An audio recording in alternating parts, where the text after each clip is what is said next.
Adik mendiang Baby Andriansyah, Fuji tengah diisukan hamil di luar nikah. Fuji baru-baru ini diterpa kabar kurang sedap. Pasalnya, Fuji dikabarkan tengah berbadan dua. Mengetahui hal tersebut, akhirnya Haji Faisal buka suara.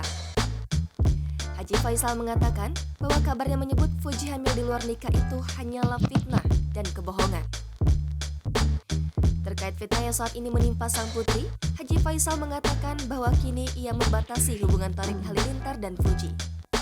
Hal tersebut ia lakukan agar tidak timbul fitnah yang semakin luas terkait kedekatan Fuji dan Thareq Halilintar.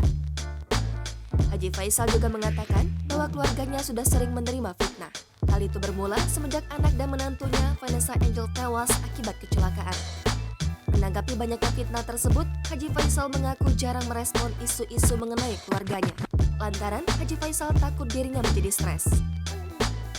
Ayah mendiang Baby Andriansyah itu juga menegaskan bahwa ia selalu menanamkan nilai-nilai agama kepada anak-anaknya. Sehingga Haji Faisal yakin bahwa anak-anaknya tidak akan melakukan hal-hal yang dilarang agama.